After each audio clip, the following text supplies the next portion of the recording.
Paz do Senhor a todos, amados irmãos, alunos, alunas, todos presentes neste núcleo abençoadíssimo do CT Duber, na Assembleia de Deus Novo Planalto. Hoje, na a primeira aula, primeiro momento juntos de aula, de assunto relacionado já à disciplina, à matéria que vamos iniciar o nosso curso de teologia, vamos estudar introdução bíblica. Introdução bíblica. Uma disciplina que a proposta dela é justamente nós conhecermos com mais profundidade e até com mais particularidade todo esse transitar histórico de como a Bíblia chegou até nós. E também como que a Bíblia foi construída, desenvolvida, foi traduzida suas versões, seus desenvolvimentos, que são fatos muito importantes para nós compreendermos ainda mais, termos um entendimento, uma visão muito mais ampla das Sagradas Escrituras. Quando nós falamos de escrituras, nós estamos falando automaticamente de um escrito. Todo escrito, ele é produzido, é escrito, é desenvolvido, é construído em um texto. E esse texto está num livro. E este livro torna-se uma escritura. Por isso que é utilizado essa terminologia, ou esse termo, esta palavra, escritura sagrada. Sagrada porque é santa, sagrada porque é perfeita, sagrada porque é pura. O termo utilizado para sagrado, hagios, que é um termo grego, ele tem esse sentido, puro, perfeito, santo. Então, por isso, escritura sagrada. Agora, temos também que compreender que até chegar e estar nesta forma, neste conjunto de 66 livros, composto, escrito por aproximadamente 40 autores, e esses autores chamados, escolhidos e inspirados por Deus, houve todo um processo, houve todo um trânsito, um transitar, um percurso dentro até de um desenvolvimento histórico.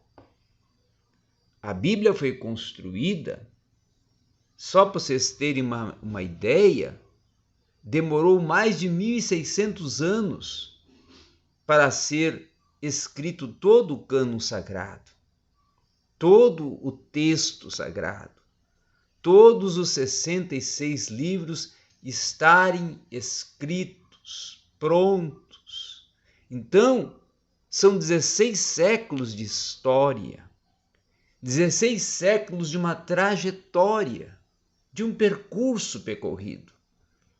E quando nós falamos de escrituras, também estamos falando de uma escrita, porque o texto, ele foi escrito. Agora paremos para pensar um pouco e pensamos em algo muito importante e vamos considerar aqui juntos. Moisés, que escreve os primeiros 5 livros da Bíblia, a saber, Gênesis, Êxodo, Levítico, Números e Deuteronômio. Ele, automaticamente estava vivendo em um contexto social e histórico e cultural que estava inserido em um período de 1500 anos antes de Cristo. Então, historicamente, socialmente, culturalmente, era muito remoto e as condições e os desenvolvimentos também eram. Os materiais para escrever eram também remotos, simples. Não havia todo um contexto de tecnologia, de papel, de materiais que tem hoje. Eram materiais que são denominados rudimentar, ou seja, algo que simples, que até podemos dizer assim, inserido num contexto de antiguidade, não é? Porém, era um material que aqueles povos antigos utilizavam para poder escrever o texto, que geralmente era para documentos, para cartas das autoridades para os seus súditos, dos líderes, que ficavam até, inclusive, muitas dessas escritas fixadas em paredes de palácios, outras em locais públicos e até em templos e também em algumas casas. Então, a primeira forma, o primeiro material, que até inclusive está aí na tela para vocês verem, eu vou fixar aí na tela para vocês poderem estar vendo, que foi utilizado foi pedra. E uma pedra em que se escrevia e que surgiu a primeira escrita ou forma de escrita, a escrita denominada pictográfica. Essa escrita pictográfica, ela era composta, desenvolvida em formas, formatos, desenhos, para trazer um entendimento, não é, do que a pessoa estava pensando. Então ela fazia um formato. Estou pensando em uma casa, fazia o formato de uma casa. Estou pensando em uma caminhada, fazia o formato de uma caminhada. Estou pensando em pessoas, fazia o formato de pessoas, o desenho na pedra, para dar o entendimento e trazer o entendimento o que estava ela procurando transmitir, comunicar, informar através deste meio, maneira, forma de escrever denominado de escrita pictográfica, utilizada antes ainda do período de Moisés. Quando mais tarde, já no século próximo de Moisés, né? Moisés está ali nos anos 1500 antes de Cristo. Então, ali próximo dos anos 1500 antes de Cristo, nós vamos ter uma escrita denominada ideográfica, onde os povos daquele período procuravam escrever ou comunicar, falar, deixar registrado o que queriam dizer através da ideia, de uma ideia que eles estavam tendo sobre um assunto, sobre uma questão que estavam procurando comunicar, deixar registrado. Então, eles desenhavam, faziam formas de ideias, do que representasse uma ideia que ele tivesse. Por exemplo, uma ideia de sabedoria, o que ele considerava como uma ideia de sabedoria, uma forma para representar essa ideia, uma forma para representar multidão, uma forma para representar pessoa, uma forma para representar uma palavra, uma lei, uma forma para representar obediência, né? E assim ia sendo sucessivamente. Depois, mais tarde, vamos ter então a escrita denominada fonográfica. Essa já era a mais próxima de letras.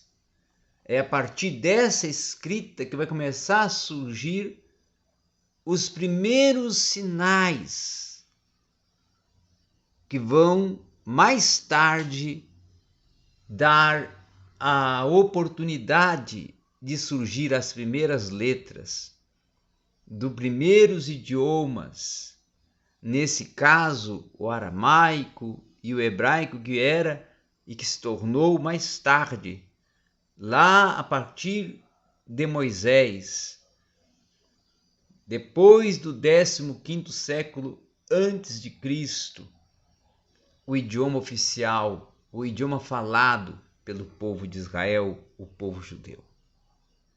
Agora, também vamos compreender algo muito importante e considerar que todo esse desenvolvimento, todo esse processo nos traz uma grande lição.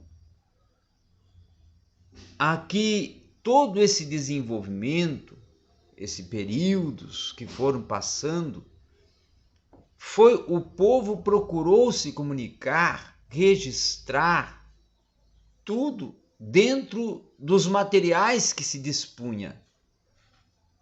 Como eles poderiam guardar, fixar o que estavam procurando registrar para gerações posteriores, para outros povos e outras gerações, eles deixarem registrado, utilizavam-se desses materiais.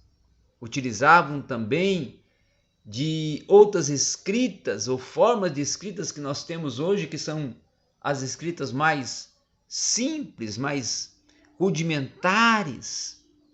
Por exemplo, como a escrita cuneiforme, que foi utilizada em Babilônia e em Ur dos Caldeus e depois mais tarde em Babilônia, que nesse período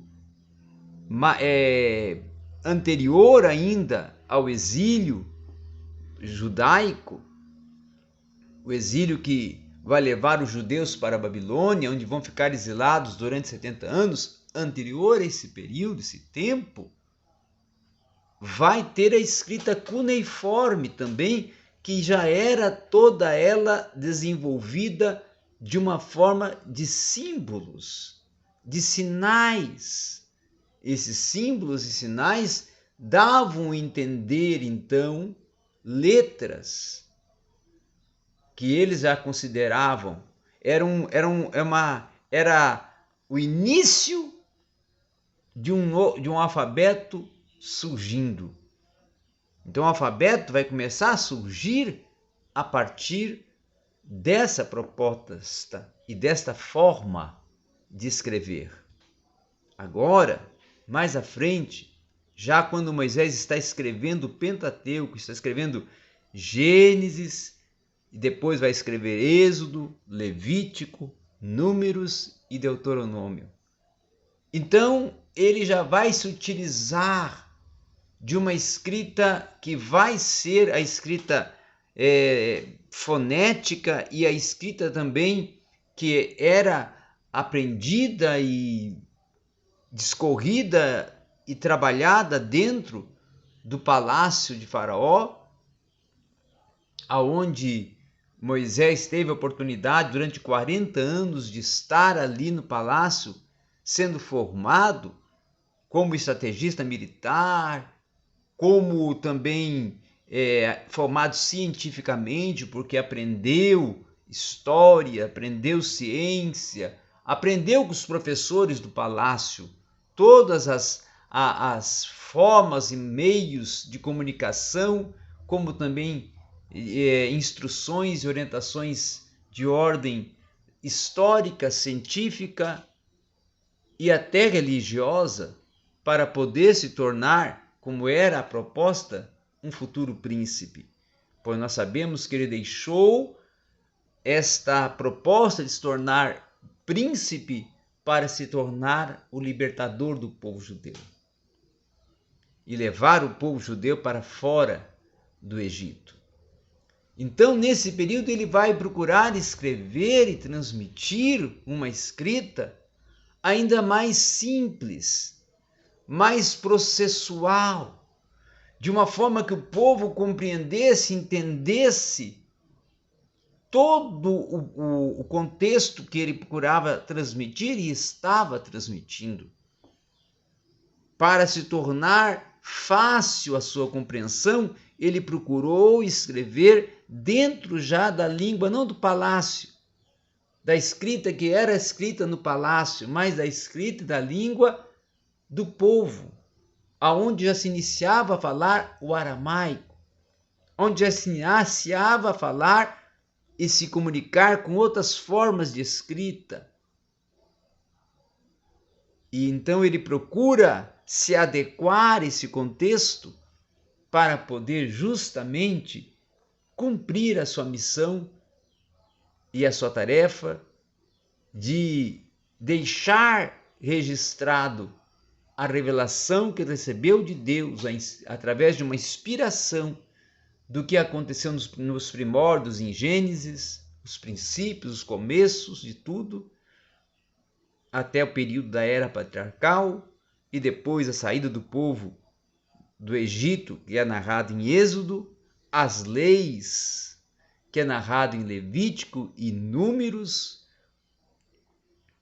Números também vai narrar questões relacionadas ao culto, à aliança de Deus com o povo de Israel, o tabernáculo, a estrutura sacerdotal e depois uma repetição de tudo dentro do contexto do livro de Deuteronômio, que vai fechar os livros de Moisés, o Pentateuco, ou os livros escritos por Moisés, o Pentateuco.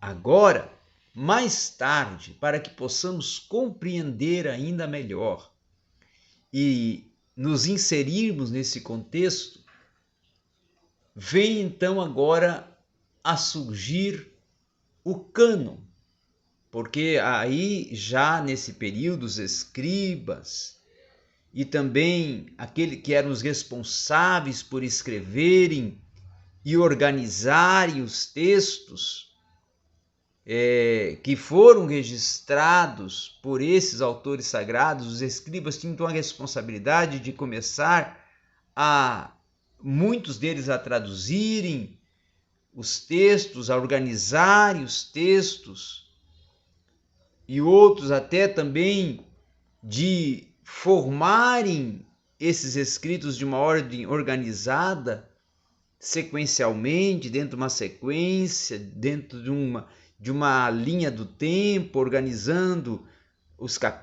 toda essa estrutura que vai se formando do texto e do próprio livro e do próprio desenvolvimento dos assuntos. Eram os escribas que tinham essa responsabilidade. E também, mais tarde, os amanuenses, aqueles que escreviam os textos. E com isso, todo esse processo, esse desenvolvimento dos autores sagrados vai passar por etapas. Primeiro o autor escrevia, mais tarde, anos mais tarde, séculos mais tarde, os textos que o autor escreveu eram descobertos, encontrados, porque muitos deles tiveram que ficar escondidos para não serem queimados ou não serem destruídos pelos reis e imperadores contrários ao cristianismo e à fé judaica. E com isso, quando forem encontrados, serem traduzidos e organizados para a compreensão do povo, e aí foi um processo já dos escribas. E quando eu falo de amanuense é porque alguns autores do Novo Testamento, eles utilizavam-se de amanuenses, ou seja, pessoas que iam escrever o que eles estavam recebendo e eles ditavam e a pessoa escrevia, como o caso de Paulo, quando escreve algumas cartas, vai utilizar alguém que é o amanuense para escrever o texto que ele está transmitindo, que foi recebido através da inspiração do Espírito Santo. Mas voltando ao nosso assunto e agora nos direcionando ao cânon. O que é um cânon? Por que cânon? O termo cânon surgiu justamente já no período dos concílios, e quando depois de Cristo, o segundo século, terceiro século depois de Cristo, já a igreja vai começar a construir e vai começar ou iniciar-se o processo de autorização e também para decidir quais livros que eram inspirados e podiam ser inseridos no cânon e qual que eram os procedimentos para um livro ser reconhecido e considerado inspirado e estar inserido no cânon sagrado. E aí vai surgir esse termo cânon, que era um termo oriundo do próprio Antigo Testamento, que também era um termo utilizado no Novo Testamento. No Antigo Testamento, no hebraico, vamos ter o termo canê, que foi utilizado pelo próprio profeta Zacarias para indicar uma régua de medição. Depois nós vamos ter no grego o termo do Novo Testamento, o idioma que foi escrito no Novo Testamento, o termo canone, que vai ser justamente para dar o sentido de regra de conduta e fé. Mas mais tarde, um dos líderes da igreja, um dos responsáveis por liderar a igreja e também um dos defensores da fé, quando era confrontada e foi confrontada após o período do ministério dos apóstolos, já dentro do ministério dos apóstolos, do ministério João, do apóstolo João, ministério do apóstolo Paulo, havia grandes perseguições por parte dos gnósticos, dos docetistas, que eram contrários à divindade, não é? Informando que, quando eu falo divindade, falando que Deus, no caso Cristo era Deus, tá? E que eram contrários à defesa de que Cristo era Deus e de que Cristo era homem, e era homem, parte Deus, 100% homem, 100% Deus. Então havia toda essa discordância, e por isso que então João vai escrever o seu evangelho e vai escrever suas 3 cartas ou as suas 3 epístolas justamente com essa proposta de defender que Jesus Cristo era Deus e também era humano, o verbo que se tornou carne. E Paulo também vai trabalhar isso em suas epístolas, principalmente epístolas como de Colossenses, 1 e 2 Tessalonicenses, que vão ter essa proposta. Então nós vamos ver que um dos líderes da igreja após o período apostólico é que vai, quando aproxima-se já o período dos concílios, em que vão decidir quais livros que vão ser inseridos no cânon sagrado, ele vai construir um conceito para cânon, vai dizer o que é um cânon, o que nós podemos considerar a Bíblia, que naquela época não era denominado Bíblia, mas era denominado cânon.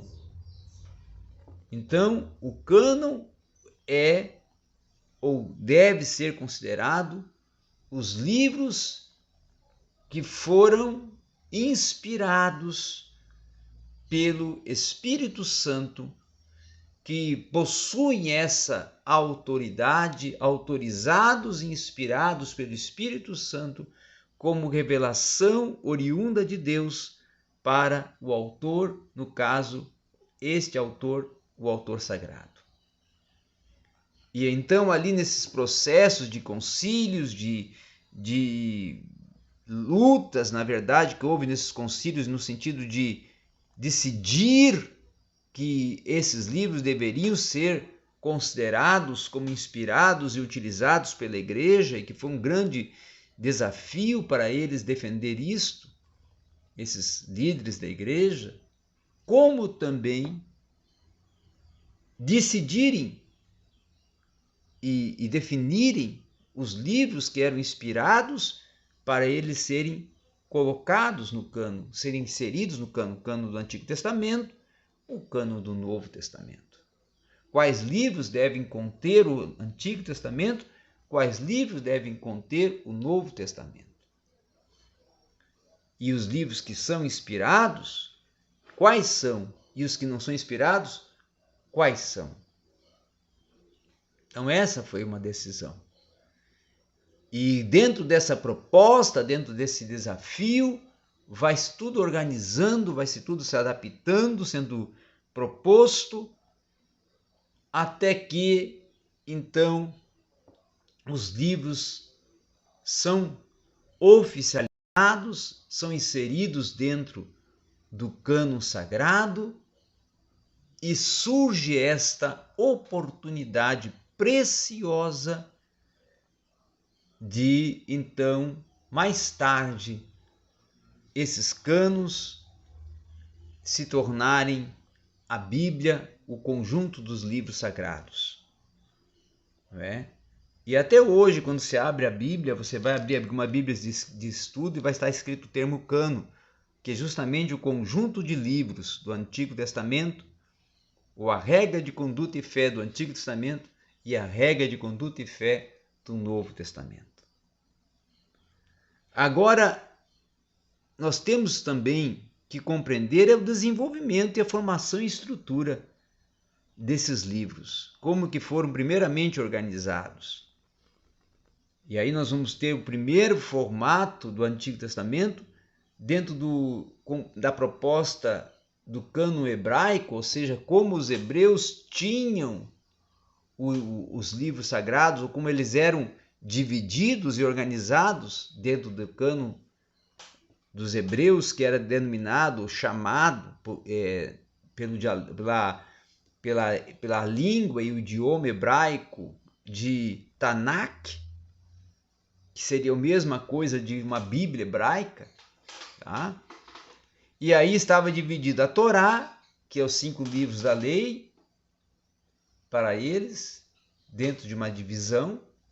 Depois, os profetas, que para eles no hebraico é Neveim, e aí tinha os profetas anteriores, que eles consideravam Josué, Juízes, Samuel e Reis. Isso é uma ordem de organização, tá?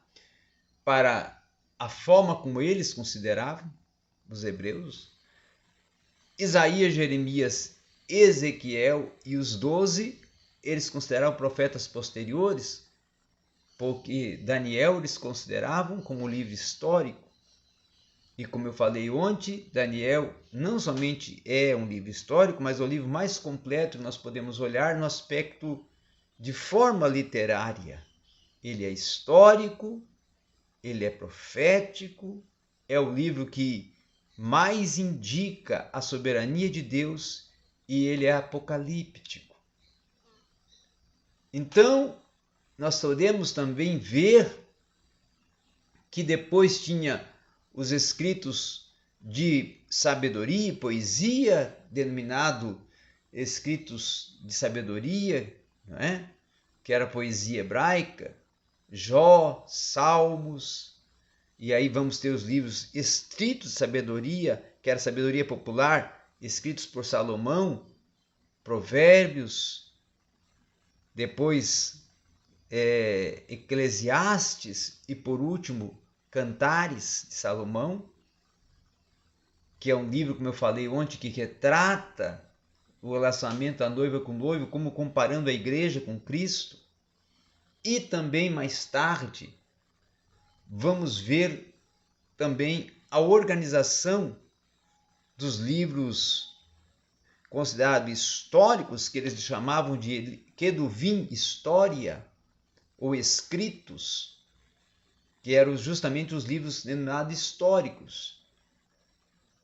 Então essa era a divisão contida no livro, no cano hebraico, que estava dentro só de 3 divisões: Torá, profetas, Neviim, e os escritos, que era o Keduvim, composto de livros poéticos, ou os livros de poesia e sabedoria, e os livros históricos. Os 12 livros históricos, e também com esses incluía-se Daniel. Quando mais tarde, depois que houve a tradução da Septuaginta, como eu expliquei ontem, que foi a tradução dos 72 escribas que foram comissionados pelo imperador Ptolomeu Soter para a tradução dos primeiros dos textos do Antigo Testamento, para que a história do povo judeu ficasse conhecida dentro de uma linguagem que todos compreendessem, que era já o grego nesse período, como língua oficial. Então houve a tradução dos escritos do Antigo Testamento que estavam em hebraico para o grego, e essa tradução foi denominada Septuaginta, ou versão dos 70. E dentro dessa proposta, então é que vai ser organizado aí já uma nova organização, que mais tarde vai se tornar a organização utilizada por nós a partir da Reforma Protestante, quando surge então o cânon protestante, ou seja, a organização já da Bíblia que nós temos hoje, que surgiu oficialmente a partir do século XVI com a Reforma Protestante. E aí então vem lei, ou Pentateuco, que nós denominamos de Pentateuco, o Gênesis, Êxodo, Levítico, Números e Deuteronômio, os livros de história, ou os históricos, que são 12, Josué, Juízes, Ruth, 1 e 2 Samuel, 1 e 2 Reis, 1 e 2 Crônicas, Esdras, Neemias e Ester. E depois nós vamos ter os livros denominados de poesia, ou os livros poéticos, que também são 5, Jó, Salmos, Profetas, Eclesiastes e Cântico dos Cânticos, ou melhor, Provérbios, Eclesiásticos e Cântico dos Cânticos. E depois vamos ter os livros proféticos, que são 17 livros, porque temos os profetas maiores, porque o conteúdo foi maior, que é um maior e o outro menor, maior no sentido de conteúdo, volume de conteúdo, por isso profetas maiores, Isaías, Jeremias, Lamentações, que é um adendo ao livro de Jeremias, onde Jeremias vai abrir o seu coração e vai prantear sobre Jerusalém.